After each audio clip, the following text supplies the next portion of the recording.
দর্শক আপনাদের সবাইকে স্বাগত জানাচ্ছি ইস্পাহানী মির্জাপুর চা মুক্তমঞ্চ অনুষ্ঠানে। আপনাদের সাথে আছি আমি মনজুর আল মতিন। আজকে আমাদের সাথে আছেন আপনাদের সবারই খুব পরিচিত প্রিয় মুখ জনাব খায়রুল আনাম শাকিল। নজরুল সঙ্গীত তার কণ্ঠে আপনারা বহু বছর ধরে শুনে আসছেন। তার মন্ত্রমুগ্ধের মতো যে পরিবেশনা আমরা শুনে এসেছি সেটার বর্ণনা বোধ হয় ভাষা দিয়ে দেওয়া সম্ভব নয়। এছাড়া তিনি শিক্ষক, সংগঠক। অনেক ধন্যবাদ আজকে আমাদেরকে সময় দেবার জন্য। ধন্যবাদ। নজরুল সঙ্গীতের সাথে, নজরুলের গানের সাথে আপনার পরিচয়টা অনেক পুরনো, পরিবারের সূত্র ধরে। সেই গল্পটা শুরুতে শুনতে চাই। আসলে ছোট বয়সে তো মানুষ সব ধরনের গানই করে যা ভালো লাগে, তো সেরকমভাবেই যাত্রাটা শুরু আমার। কিন্তু প্রাতিষ্ঠানিক কোনো শিক্ষা সেভাবে ছিল না। কিভাবে যেন আমার নানির কথা বলবো, ওনার খুব আগ্রহ ছিল যে তাদের পরিবারের ছেলেমেয়েরা রেডিও টেলিভিশনে গান করবে। তো সেই সূত্রে তখনকার দিনের নতুন কুড়িতে নিজের নাম দেয়া, এবং কিভাবে যেন, যদিও সেটা আমার অন্য গানে, আমার রবীন্দ্রসঙ্গীতে আমার পুরস্কার পাওয়া, মানে তখন তো সব গানই করতাম। সেই অর্থে শেখাটা শুরু হলো কিভাবে? শেখাটা বলবো যে প্রাতিষ্ঠানিক শিক্ষা। আর আমার মামা ছিলেন মাহমুদুর রহমান বেনু, উনি নজরুলের গান করতেন প্রধানত, এবং ওনাকে আমি খুব ফলো করতাম। এই ফলো করতে করতে একটা পর্যায়ে যখন প্রাতিষ্ঠানিক শিক্ষা হলো, তখন ওই একটা ক্লাসে থাকে না যে কে কী শিখবে, শিক্ষকরাই ঠিক করে দেয়। তো আমার কণ্ঠ শুনে শিক্ষকরা তখন সৌরভ ভাই ছিলেন, শেখ লুৎফুর রহমান সাহেব ছিলেন। ওনারা কোন প্রতিষ্ঠানে? ছায়ানটের কথা বলছি। সেখানে আমি ওনাদের কাছে শিক্ষা গ্রহণ করি, এবং ওনারাই ঠিক করে দিলেন যে তোমার গলায় নজরুলের গান ভালো হবে। তো এইভাবে প্রথম বর্ষ থেকে নজরুলে শিফট করা আর কি। আর এরপরে মামার কাছেই মামার যে গাওয়া গানগুলো সেগুলো কণ্ঠে রপ্ত করার চেষ্টা করতাম, এবং বিশেষভাবে সেই সময় পুরনো যে শিল্পীরা ছিলেন তাদের গান আমি খুব শুনতাম। বিশেষ করে আমার সবসময় আগ্রহ ছিল যে ক্লাসিক্যাল বেসড নজরুলের গান, ধীরেনচন্দ্র মিত্র বা জ্ঞানেন্দ্র গোস্বামী, সেই আমলের যারা প্রধানত এই ধরনের গান করতেন, রাগাশ্রয়ী গান। তো সেই সূত্র ধরেই আমার কিন্তু আগ্রহটা বাড়লো, এবং নজরুলকে নিয়েই থাকলাম। তারপরে তার সম্বন্ধে জানা, তার জীবন দর্শন সবটা মিলে, যেহেতু আবার খেয়াল গানের প্রতি আমার একটা আগ্রহ ছিল, খেয়াল গান শিখতাম। বাংলাদেশে ওস্তাদের কাছে শিখেছি, পরবর্তীকালে ভারতের ওস্তাদ সাগিরউদ্দিন খান সাহেব ছিলেন, ওনার কাছে আমি বেশ কিছুদিন ভয়েস ট্রেনিং করেছি, ক্লাসিক্যাল গান শিখেছি। কিন্তু এই যে একটা খেয়াল গানের প্রতি আমার একটা আগ্রহ, সেই থেকে কাজী নজরুল ইসলামের সেই সময় আমি রাগাশ্রয়ী গানটাই বেশি করতাম। কাইন্ড অফ আমি অর্থোডক্স ছিলাম। আমি ওই হালকা গানগুলো, আধুনিক বা ওই টাইপের গান আমি গাইতাম না সেরকম। মনে হতো যেন এতে সবাই গাইতে পারে এরকম, আমি ওরকম কঠিন একটা কিছু চেষ্টা করি। এই করতে করতেই কিন্তু নজরুলের গানের শিক্ষা। কত বছর বয়সে শুরু হলো শেখাটা? শেখাটা আমার 12-13 বছর বয়সে। তারপর থেকে মানে নজরুল নিয়েই আছি। কোন গানগুলো শুরুতে শেখা হয়েছিল, বা প্রথম মঞ্চে কবে উঠলেন? গান যেগুলো শিখেছিলাম সেই সময় প্রথম প্রদীপ জালো, যেগুলো ক্লাসিক্যাল বেসড গান, একেবারে গোড়া থেকেই? না, একদম গোড়ায় তো আর তখন কারণ গিরি সিন্ধু পার একটা গান আছে গাজাল আঙ্গিকের। তারপরে সৌরভ ভাইয়ের কাছে বেশ কিছু ইসলামী গান, সেই সময় ইসলামের ওই সওদালয় এলো নবীন সওদাগর, তারপরে তোরা দেখে যে আমি না মায়ের কোলে, এগুলো ক্লাসে শেখা। কারণগিরি সিন্ধু পার তো একেবারে সহজ সুর বলার উপরে না, সহজ না, কিন্তু দর্শনটাও তো অনেক গভীর।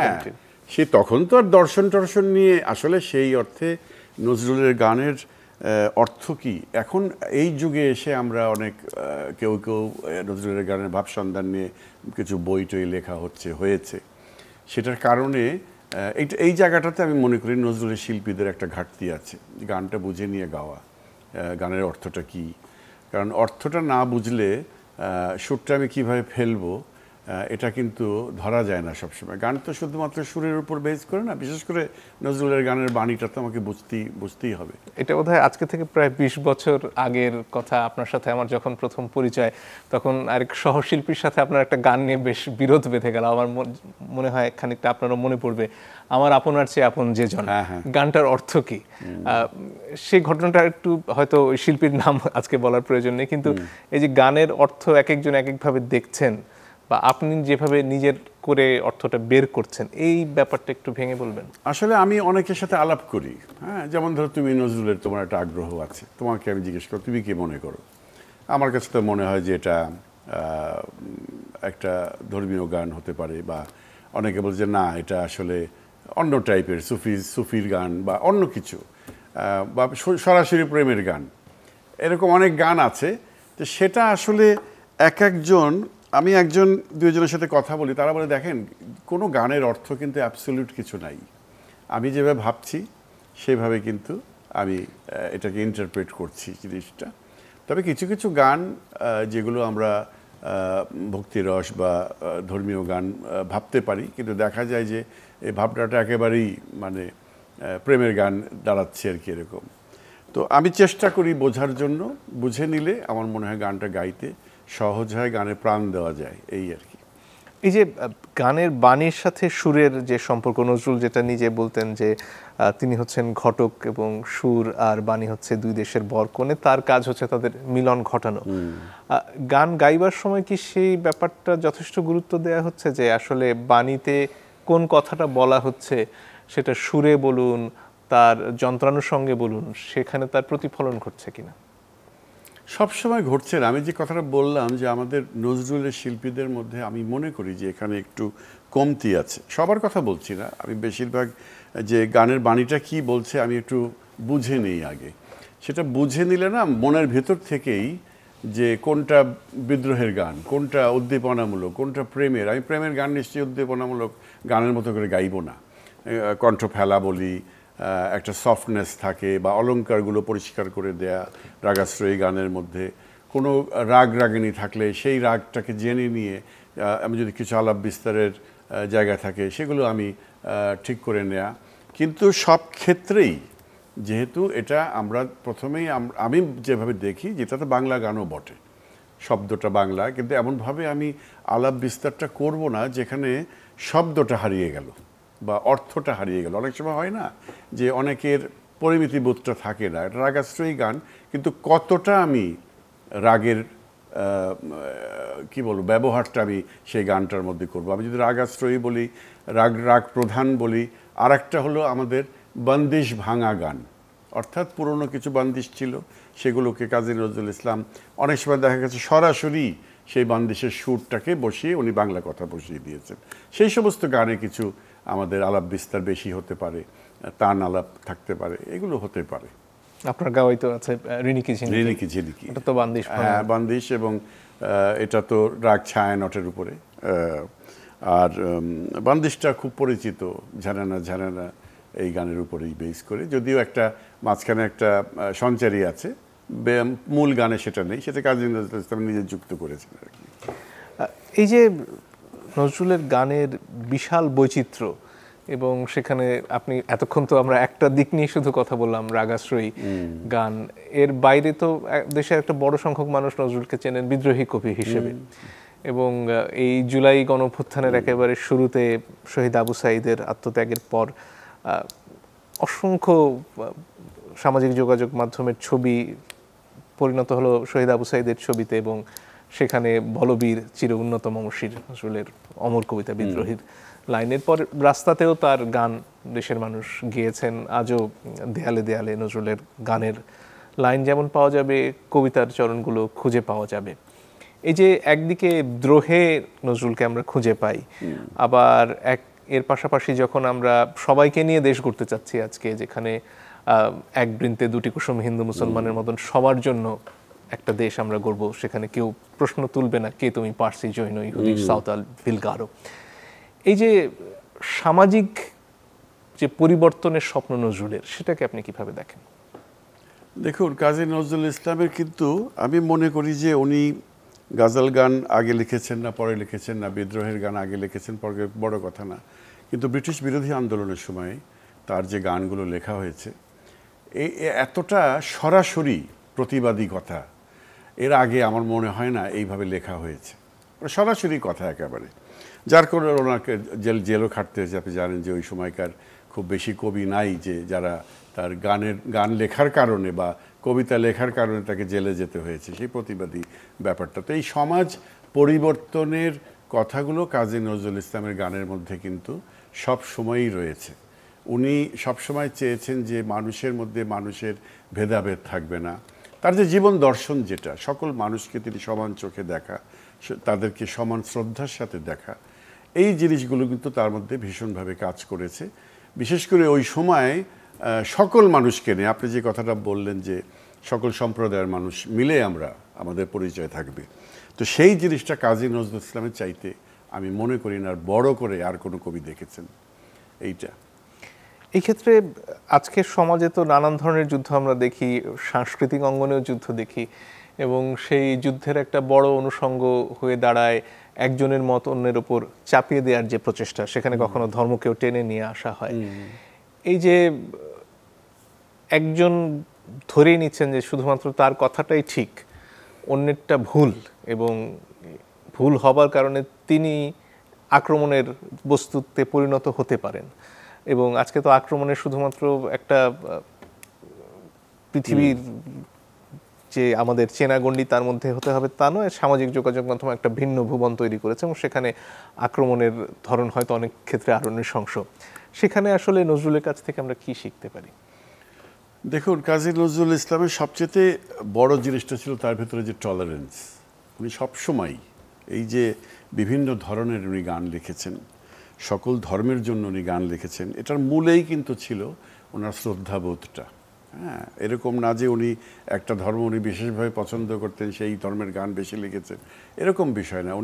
উনি জানতেন যে এই এটাকে কেন্দ্র করে মানুষের মধ্যে বিরোধ হয়, এ হয় সে হয়, সমাজটাকে সুন্দর করতে হলে আমাদেরকে সকল ধর্মের মানুষকে এক করে নিয়ে, সেখানে কিন্তু কোনো কিছুর মধ্যে কোনো কিছু বিরোধ থাকলে চলবে না।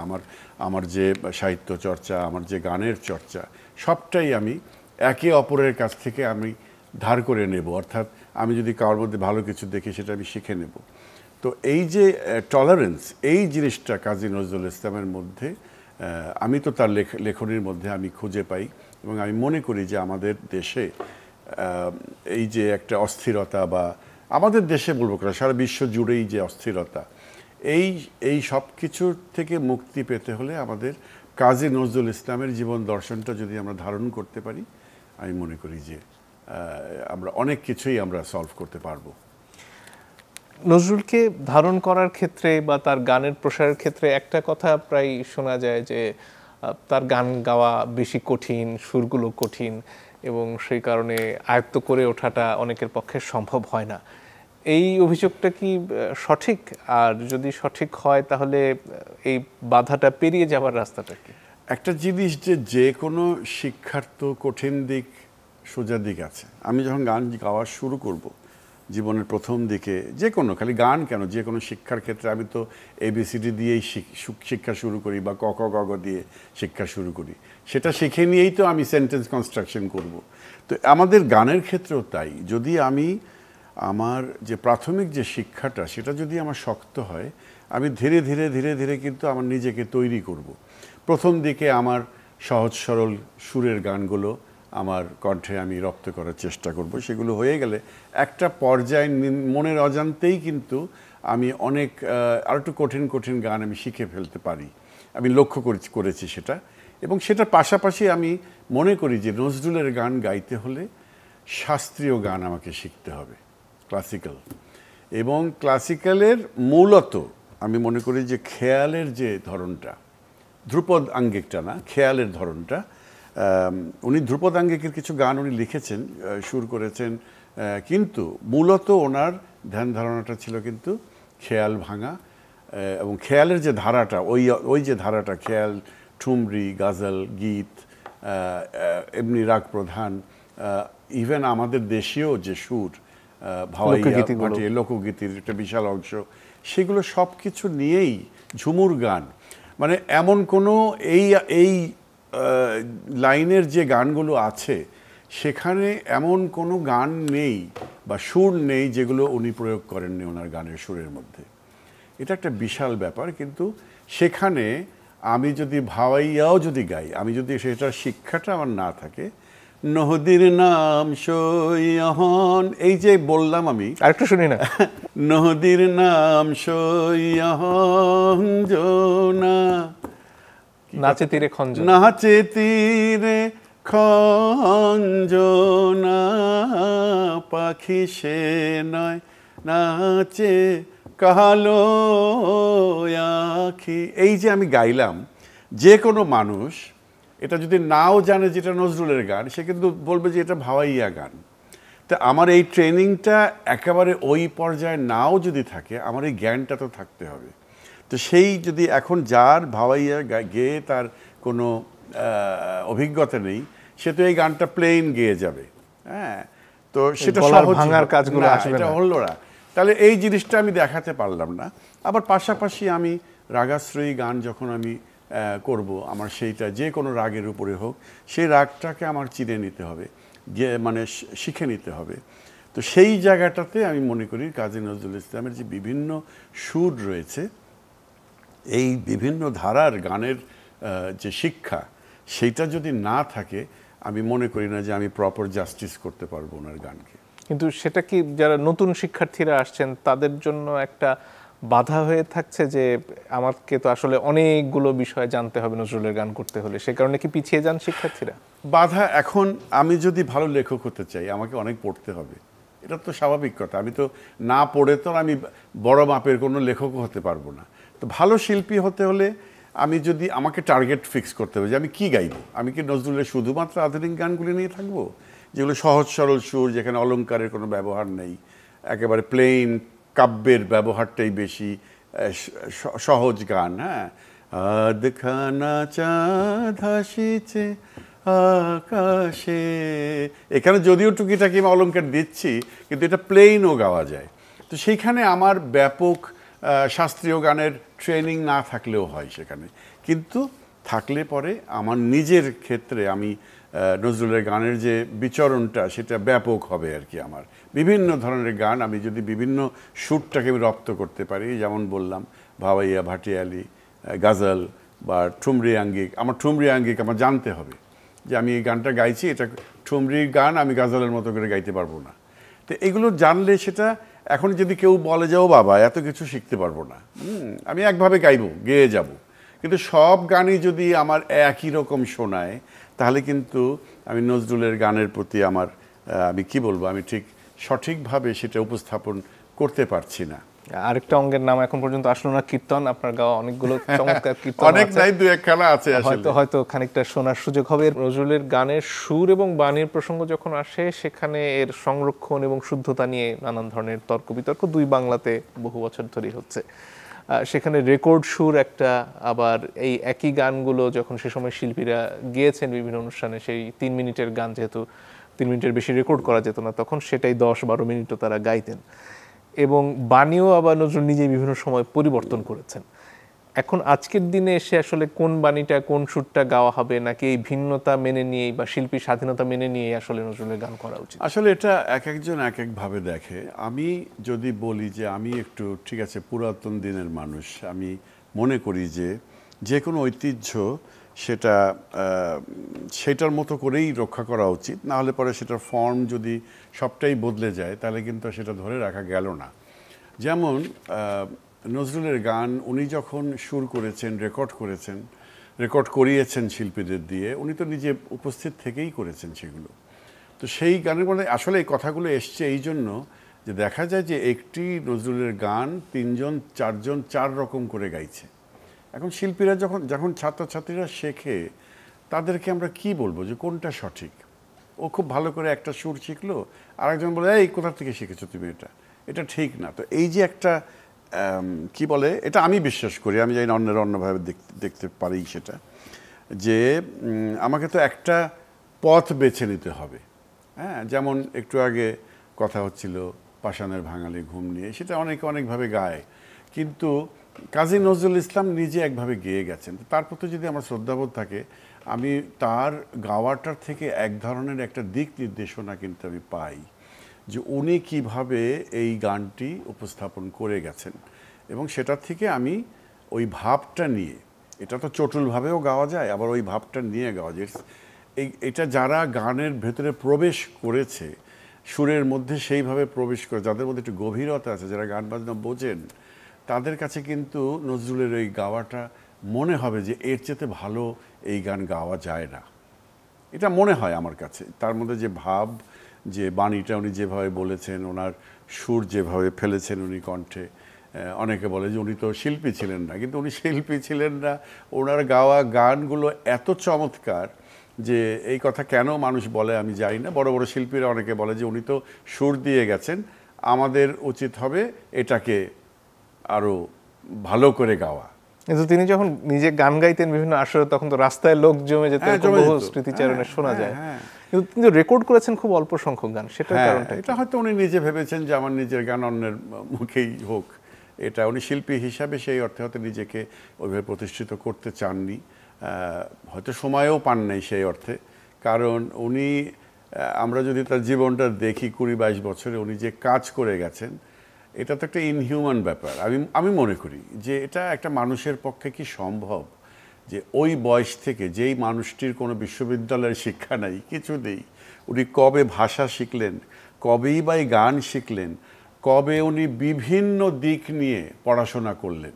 হ্যাঁ, আমরা যদি ভক্তি রসের গানগুলো দেখি, ওনার যে লেখাগুলো, সেই ধর্মের মানুষরাই বলেন যে ওনার পড়াশোনাটা ব্যাপক ছিল, নাহলে পরে উনি এইভাবে লিখতে পারেন না। সেই পাশাপাশি আমরা ইসলামী গানও যদি ধরি, আপনি ইসলামের যারা জানেন ইসলাম সম্বন্ধে ভালো, ওনারাও হয়তো বলবেন যে এই গানটার মধ্যে লুকিয়ে আছে অনেক পুরনো দিনের কথা, এবং এই কথাটা সেই জানবে যে নাকি এই ধর্মের এই দিকটা এত ভালো করে পড়েছে সে।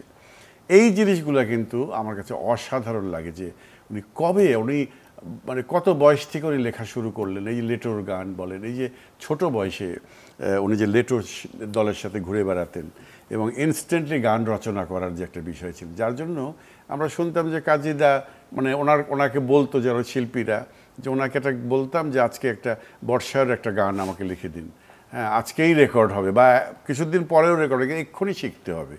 উনি সাথে সাথে আচ্ছা বস একটু, উনি কতক্ষণ হতো আকাশের দিকে তাকিয়ে ফটফট করে লিখে সুর করে দিয়ে দিল। এই যে একটা বিষয় উনি কি করে পারতেন, আমি মনে করি যে ওনার ছোটো বয়সের যে লেটোর গান লেখার একটা অভ্যাস হয়ে গিয়েছিল, চট করে ভাবনাটা মনের মধ্যে আসা, এবং পরিষ্কার উনি দেখতে পান, হ্যাঁ চট করে যে দেখতে পেতেন যে আচ্ছা এই বিষয়ে আমি লিখবো, উনি হয়তো একটা কল্পনার মধ্যে চলে গেলেন এবং সেটার থেকে উনি দ্রুত সেটাকে উনি কাগজে কলমে তুলে ধরলেন। পাষাণে ভাঙালের ঘুম গানটার কথা বলছিলেন খানিকক্ষণ আগে, এই গানটা খানিকটা শুনতে চাই আপনার কণ্ঠে, এবং এই গানটা গাইবার সময়ের ভাবটা আপনি কিভাবে অনুধাবন করেন সেটাও যদি খানিকটা বলতেন আমাদের। আচ্ছা, পাষাণের ভাঙালি ঘুম গানটা অতি চমৎকার একটি সুরের গান, এবং উনি নিজ কণ্ঠের ভীম ফলশ্রুতিতে আছে। হ্যাঁ, ভীম ফলশ্রুতির ভাব আছে এটার মধ্যে, সম্পূর্ণটা না, কিছুটা আছে। আবার এটা অনেকে আবার বলে যে এটা ওই দুই গান্ধারের ব্যবহারে একটা যোগ রাগের একটা ভাবও আসে, এরকম একটা বলে আর কি। তো এটা পিওর একদম কোনো রাগের উপরে না। তো এই গানটা থেকে আমরা যেটা বুঝতে পারি, যে কথাটা আগেও বললাম আমি, যে একটা দিক নির্দেশনা আমরা পাচ্ছি যে উনি কীভাবে চাইতেন তার এই গানগুলো গাওয়া হবে। তো আমার কিন্তু খুবই ভালো, আমি ওনার এই গানটা শোনার পরে আমার কাছে মনে হয়েছে যে এই যে গানের মধ্যে যে ভাব, এই ভাবটি বোঝার জন্য একটি মানুষের মধ্যে সেই রসবোধটা থাকতে হবে, এবং পাশাপাশি ওনার সঙ্গীতের উপর জ্ঞান, সুরের দখল, এবং উনি কি চাইছেন মন থেকে, যে গানটা উনি যদি গাজাল আঙ্গিকে করে থাকেন, গাজাল ভাবের বা এই ধরনের, উনি এটা কিভাবে গাওয়া উচিত, যেখানে শের আছে শেরটাকে দিল, এইভাবে উনি বললেন, এই সবটা মিলে একটা অত্যন্ত সুন্দর একটি পরিবেশনা ওনার আমি মনে করি। একটু কি শুনতে পারি? পাষাণের ভাঙালে ঘুম, পাষাণের ভাঙালে ঘুম, কে তুমি সোনার ছোঁয়ায় পাষাণের ভাঙালে ঘুম, গলিয়া সুরের তুষার, গীত নির্ঝর বয়ে যায়,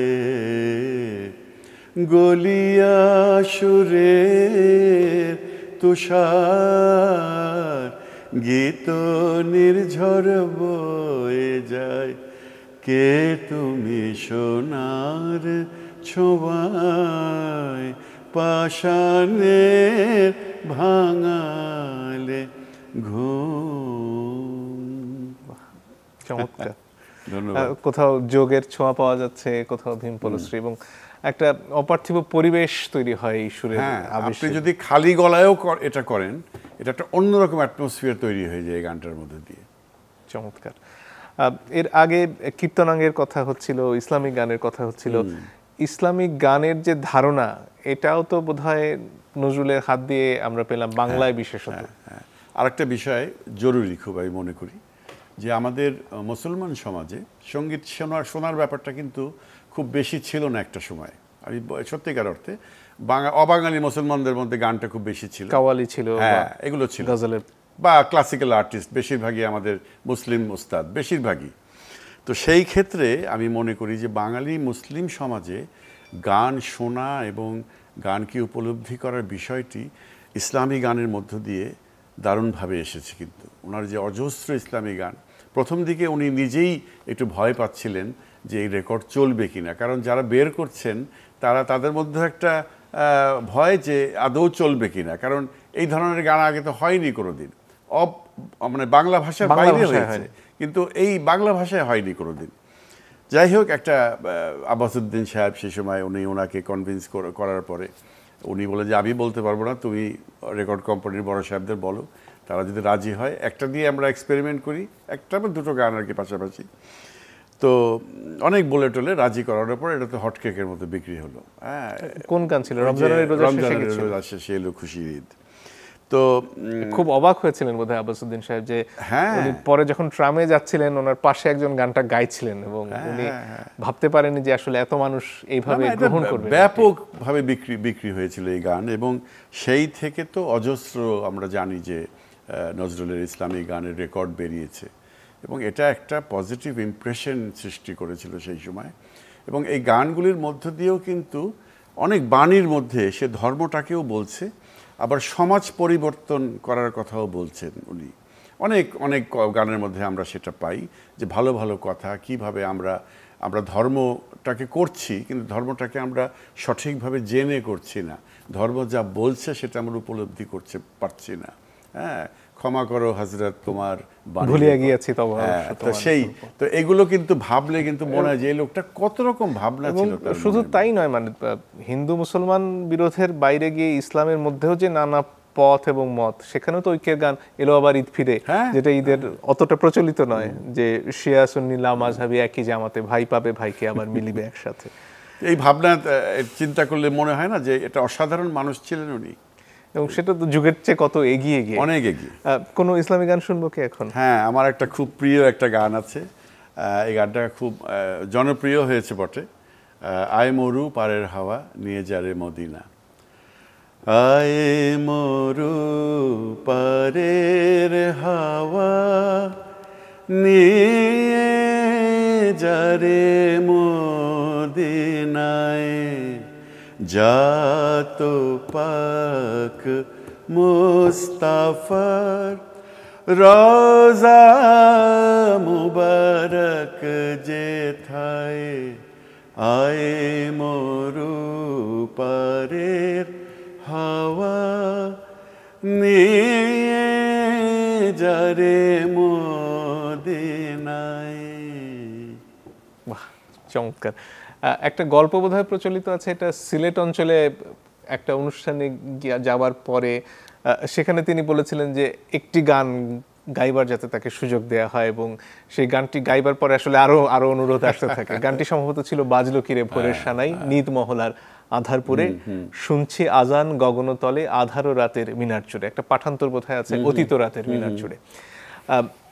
এখন তো নানান ধরনের নানানভাবে গান হচ্ছে এবং যন্ত্রানুষঙ্গ নিয়েও, এটা বাংলা গানের পুরনো বিতর্ক আসলে, সেটা রবীন্দ্রসঙ্গীতকে কেন্দ্র করে যেমন আছে, নজরুলের গান নিয়ে হয়তো খানিকটা কম হয়েছে কারণ তিনি নিজেও নানান ধরনের যন্ত্র ব্যবহার করেছেন। কিন্তু অনেক ক্ষেত্রে ধরুন আমাদের প্রচলিত যে ধরুন কীর্তনে খোলটা থাকে, একটা লোকগানে হয়তো ঢোলের ব্যবহার বা অন্যান্য যন্ত্র, সেগুলো বাদ দিয়ে সেখানে ড্রামস বা গিটার যখন আসে, এটাকে আপনি কিভাবে দেখেন?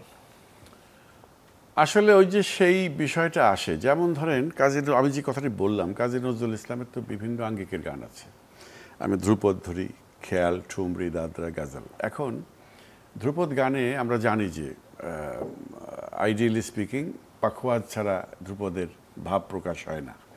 তো সেখানে আমি যদি ওটা ড্রামস ব্যবহার করি, সেটাকে কিন্তু আমরা ধ্রুপদ হিসাবে আমরা পরিচিত করতেই পারবো না কোনোভাবে। খেয়াল গানে 3 তাল থাকে, ফর এক্সাম্পল, আমি একটু টেকনিক্যালি বলি কথা দু একটা, 3 তাল থাকে সেখানে। তো ড্রামসে আমি 3 তাল কীভাবে বাজাবো, বা ঝাপতাল আমি হয়তো বাজাতে পারবো, কিন্তু বায়ার কাজ, তবলা সুরে বাঁধা, সবটা মিলে আমার কেন জানি মনে হয় যে কিছু কিছু গান হতেই পারে যেগুলো আমাদের বিদেশি সুরের গান, ইজিপশিয়ান সুরের গান উনি কিছু করেছেন, তারপরে আরবি সুরের গান কিছু কিছু করেছেন, সেগুলোর মধ্যে আমি কিছু মডার্ন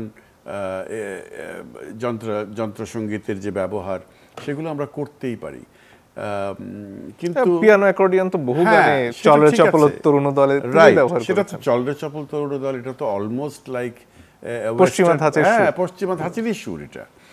তো সেটাতে ঠিক আছে, কোনো অসুবিধা আমি ফিল করি না। কিন্তু আমি যদি স্বপনে এসো নিরজনে এই গান, ঠুমরি আঙ্গিকের গান, সেটা যদি আমি এখন করতে চাই, আমার তবলার ব্যবহার, আমার সেখানে একটা সারেঙ্গির ব্যবহার বা আমার একটা সেতারের ব্যবহার, এটা না হলে তো গান আমি ফোটাতেই পারবো না কোনোভাবে।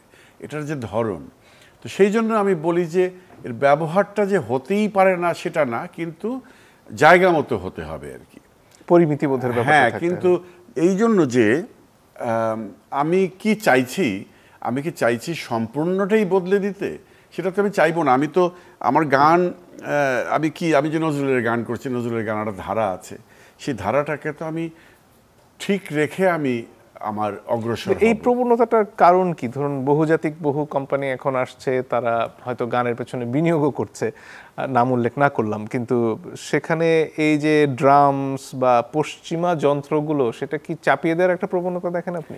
চাপিয়ে না, এটা ওনাদের ধারণা যে আমাদের এই প্রজন্মের ছেলেমেয়েরা, তারা ড্রামসের ব্যবহার না করলে মনে হয় যেন এটা গ্রহণ করবে না, এরকমই কিন্তু বিষয়। কিন্তু আমরা এটাও তো দেখেছি যে আমাদের দেশে এক সময় মনে করুন কিছু ক্লাসিক্যাল কনসার্টস হয়েছে, বিশাল বিশাল কনসার্টস, সেখানে বড় মাপের শিল্পীরা এসছেন, জাকির হোসেন সাহেব তবলার, সেগুলো শুনে তো আমাদের এই প্রজন্মের ছেলেমেয়েরা তো সাংঘাতিক পছন্দ করেছিল।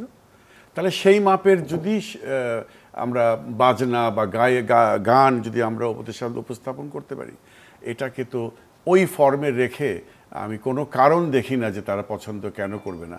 কারণ তাদেরকে তো আমার শেখাতে হবে ইন আ ওয়ে, আমি তো তাকে তো আসল জিনিসটা দেব। আমি এখন পায়েস রানবো, তার মধ্যে আমি ঝাল দিয়ে রাখবো, সেটা তো হয় না, সেটা তো আর সেই ফর্মটা থাকলো না। আমি একটা খুব ক্রুড একটা এক্সাম্পল দিলাম, কিন্তু বিষয়টা সেরকমই। এটা আমি মনে করি যে প্রত্যেকটা গান, আজকে আমি যদি পাশ্চাত্যের কথা ধরি, আমি কি বেটোভেনের মিউজিক কি আমি এই প্রজন্মকে গ্রহণ করার জন্য, যারা গ্রহণ করে যাতে, এটার ফর্ম কি আমি বদলে দিচ্ছি, নাকি আমি সেটা রেখেই আমার যদি ওই গান পছন্দই না হয় আমি শিখবই না সেটা।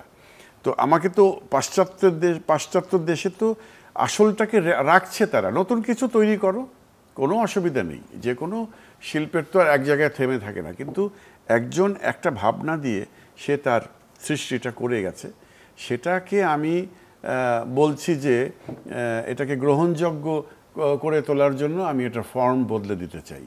তাহলে তো সেই এখন ফোক গানে যদি আমার একটা দোতারা না বাজে, আমি কি সেই ফিলটা পাবো? তো হবে না কোনো দিন, ওটা গিটার দিয়ে তো হবে না। হতে পারে একরকম, সেটা অন্য জিনিস হবে, নট মানে এই মাটির গন্ধটা। এখন আমি যদি বলে আমি আর কত মাটির গন্ধ শুনবো, আমি মাটি ভুলে যেতে চাই, সেটা একটা অন্য ভিন্ন কথা। কিন্তু আমি মাটির গন্ধটাকে যদি সত্যিকার অর্থে ভালোবাসতে চাই, আমাকে এগুলো ধরে রাখতে হবে। কিছু পরিবর্তন যে হতে পারে না তা না, যেটা আমি বললাম, কিছু কিছু গানে সেটা সম্ভব, সব গানে নয়।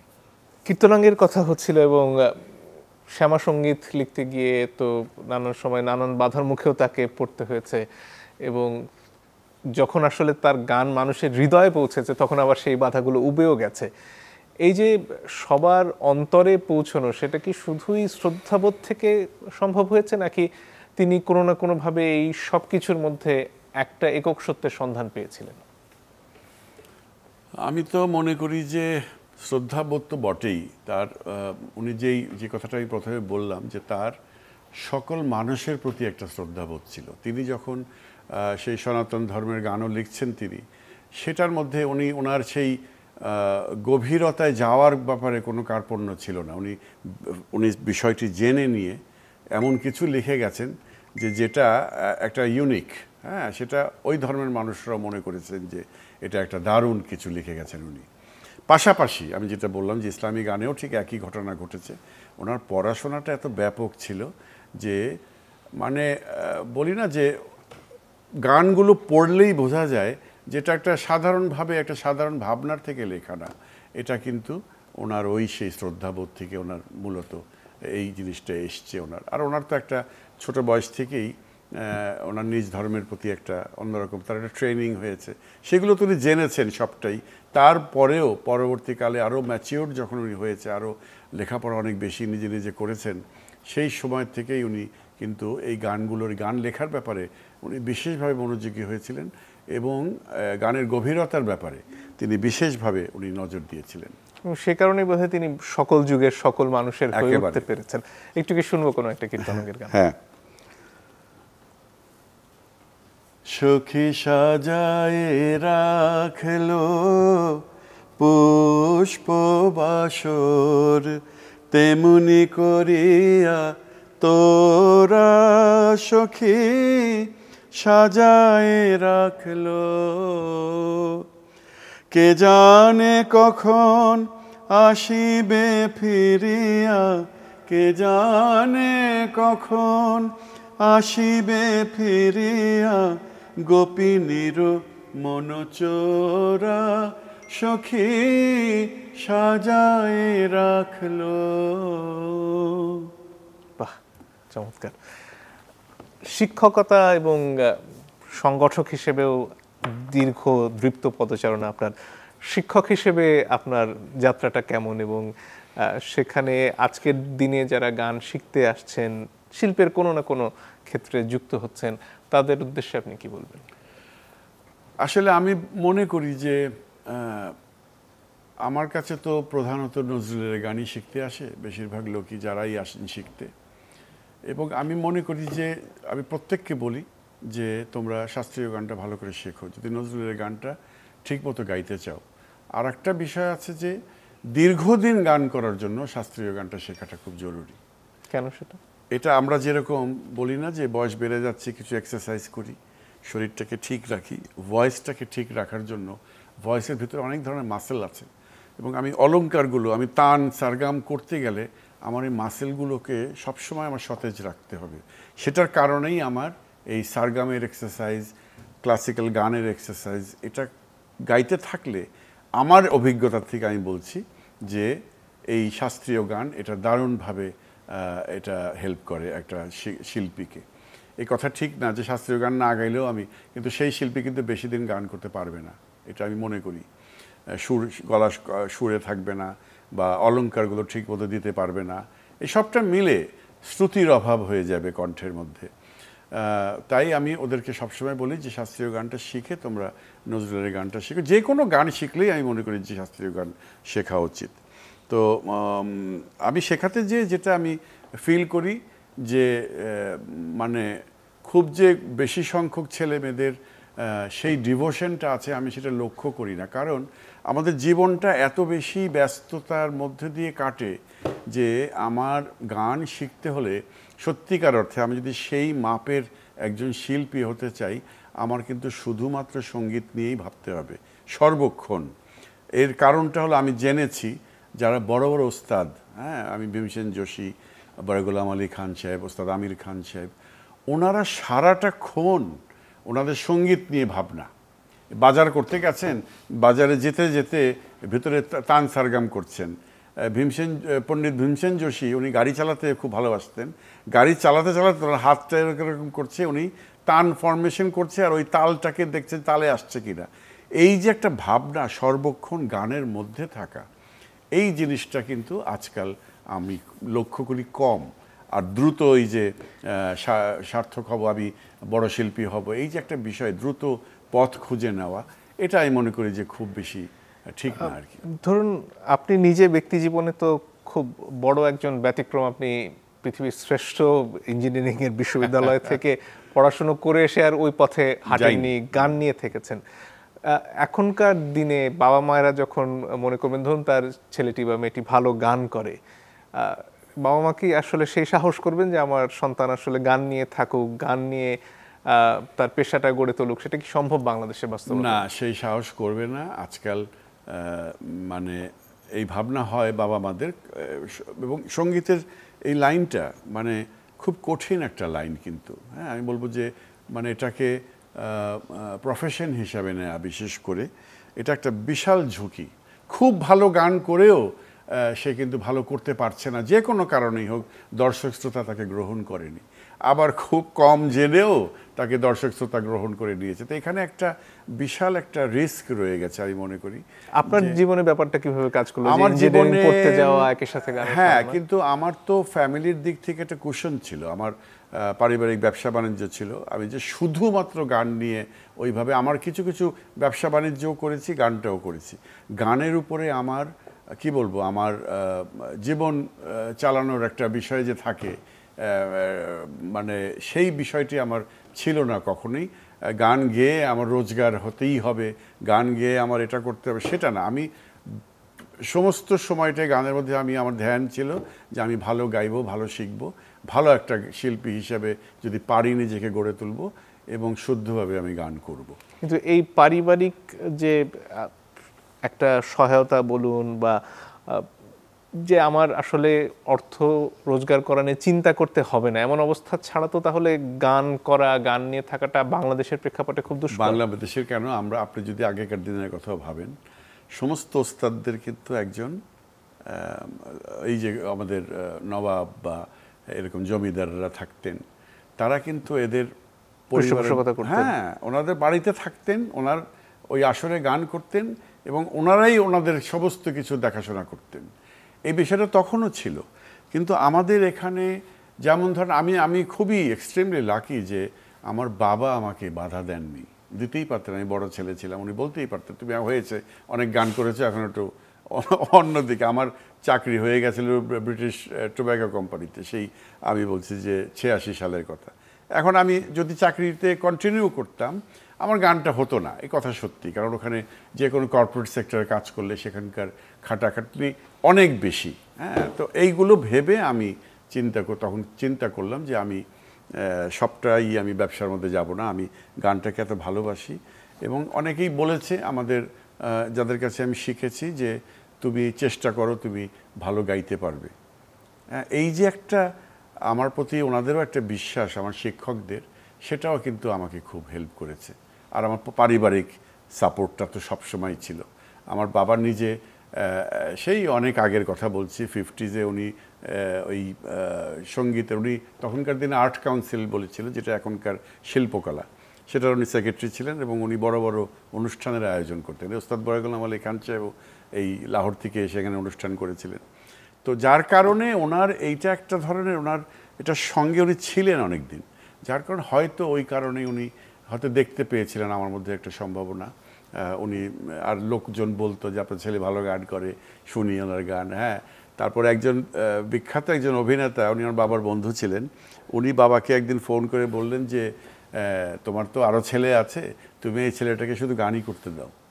এই যে একটা মানে কনফিডেন্স ওনার যে আমার প্রতি, যে না, ওকে যদি সুযোগ করে দেওয়া হয় ও ভালো আরও গাইতে পারবে। কিন্তু এমনও তো অনেক প্রতিভা আসলে চারিদিকে ছড়িয়ে ছিটিয়ে রয়েছেন যাদের এই সুযোগটা নেই, তো তাহলে কি তাদেরকে আমরা এভাবেই হারিয়ে যেতে দেবো অর্থের চাপে? না, আমাদের এখানে সেরকম পৃষ্ঠপোষকতা করতে হবে।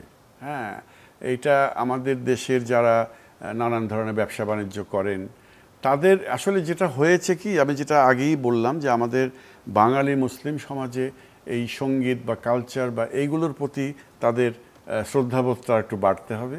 তাতে করেই তারা বুঝতে পারবে যে না, এটা আমাদেরকে এনকারেজ করতে হবে ছেলেমেয়েদের মধ্যে। তো সেটা যদি আমরা পাই, হ্যাঁ, সেখানে আপনাদের মতো মানুষ যারা সঙ্গীত নিয়ে কাজ করে, তারা যদি এই ক্ষেত্রে আরেকটু তাদেরকে সচেতন করার চেষ্টা করেন, আমি মনে করি যে এতে করে কাজ হতে পারে। আর দেশব্যাপী তো যে শিল্পকলা একাডেমি বা সরকারি যে কাঠামোগুলো রয়েছে, সেখান থেকে কি আরো বেশি কিছু করার আছে? সেটা কি আরো সংগঠিত হতে পারে? হ্যাঁ, নিশ্চয়ই। সেখানে শিল্পকলায় দুটো ভাগ থাকতে পারে। একটা হলো কমার্শিয়াল সাইড, যেগুলো আমরা কমার্শিয়াল গান বাজনা, সাধারণ মানুষ যারা অত বেশি গান বোঝেন না, তাদের জন্য একটা ধারা তো আছেই। কিন্তু এই শাস্ত্রীয় গানের ধারা, নজরুল, রবীন্দ্রনাথ, ভাওয়াইয়া, ভাটিয়ালি, অন্যান্য যারা আমাদের দেশের লালন গীতি এবং ইত্যাদি ইত্যাদি গান যারা, যে সেগুলোকে আমি মনে করি যে শিল্পকলারই তো দায়িত্ব তাদেরকে তুলে ধরা। এবং একেবারে যে করছে না তা না, কিন্তু আমি মনে করি যে আরও অনেক কিছু করবার আছে। যেমন তাদেরকে এই শাস্ত্রীয় গানের নিয়মিত ওয়ার্কশপ করানো, ভালো ভালো ওস্তাদদের এনে কিছুদিন তাদেরকে তালিম দেয়। এখানে শিল্পী তৈরি না হওয়ার কোনোই কারণ নেই। আমি তো দেখি এই প্রজন্মের ছেলেমেয়েরা যারা গান করছে, তাদের মধ্যে অনেক মেধা, শুধু গানের ক্ষেত্রে না, সর্বক্ষেত্রে, যে কোনো কারণেই হোক, সেই মেধার জায়গাটাই কিন্তু বাংলাদেশের ছেলেমেয়েরা কোনোভাবেই কমতি নাই। শুধু দরকার একটু গাইডেন্স, আর কিচ্ছু না। এখানে বেসরকারি পর্যায়ে ছায়ানট বহু দশক ধরে একটা গুরুত্বপূর্ণ অবদান রাখছে, আপনি তার সম্পাদকের দায়িত্বেও ছিলেন। এখানে আসলে যে ধরনের ছাত্রছাত্রীরা আসছেন, তারা কি ধরে রাখতে পারছেন? হ্যাঁ, আমি তো মনে করি, বিশেষ করে আমি নজরুলের ক্ষেত্রে বলবো, আমি যে কোনো সময় 25 থেকে 30 জন ছাত্রছাত্রী আমি বসিয়ে দেব, তারা এ ক্লাস গান করবে। এবং আমি সারাক্ষণই বলছি যে আমাদের পরে তোমাদের এই দায়িত্ব নিতে হবে, এই শুদ্ধ গান শেখানোর ক্ষেত্রে। তোমরা যে যা করছো করো, কিন্তু গানটাকে তোমরা ছাড়বে না, এত কষ্ট করে শিখেছো। এবং এরা প্রত্যেকেই অসাধারণ গান করে। কিন্তু এই একেবারে পুরো সময় গান নিয়ে থাকার মতন অবস্থা কি আছে এদের মধ্যে? সেটা হয়তো এখন আমাদের দেশে সেই জিনিসটা তৈরি হয়নি। আমি যেটা আগেই বললাম, যে বিশেষ করে যে গানগুলো কমার্শিয়াল না, আমি এটা ওপেনলি বলি, যে আমাদের এই নজরুলের গান বলি বা শাস্ত্রীয় গান বলি, এগুলোর রেকর্ড বের হয়ে এমন কিছু মাত্রায় এটা বিক্রি হবে না, যেটাকে কেন্দ্র করে একটি প্রোডাকশন কোম্পানি, এখন তো অবশ্যই রেকর্ডিং নাই, আর সোশ্যাল মিডিয়া, ইউটিউব, তো তারা এটাকে একটা দিক মনে করবে যে না, এটাও আমরা নার্চার করব। কিন্তু সেটা হচ্ছে না, কিন্তু হওয়া উচিত। আমি সবসময় বলি যে সম্ভব নয় তা না, কিন্তু আমাদের দেশের যারা বিত্তবান, তাদেরকে আমি মনে করি আরও সংস্কৃতির ক্ষেত্রে তাদের সচেতন হতে হবে। এই জিনিসটার প্রচণ্ডভাবে কমতি আমি অনেককে দেখেছি আমার পরিবারের মধ্যে। তাদের গান বাজনার প্রতি বা সাহিত্য বা এইগুলোর প্রতি তাদের কোনো আকর্ষণ নেই। ওই ব্যবসা কত বড় হলো, এই আলোচনা এটার মধ্যেই রয়েছে। কিন্তু ইচ্ছা করলে পারে, কিন্তু তারা নানান জায়গায় কিন্তু টাকা পয়সা খরচ করছে, কিন্তু সংস্কৃতির ক্ষেত্রে তাদের সেই ব্যাপারটি নেই। অসংখ্য ধন্যবাদ আজকে আমাদেরকে সময় দেওয়ার জন্য। অনেক কথা হলো, অনেক কথা বাকিও থেকে গেল, হয়তো আরেকদিন হবে। দর্শক, আপনাদেরকে ধন্যবাদ যারা আমাদের সাথে ছিলেন এতক্ষণ। বিদায় নিচ্ছি।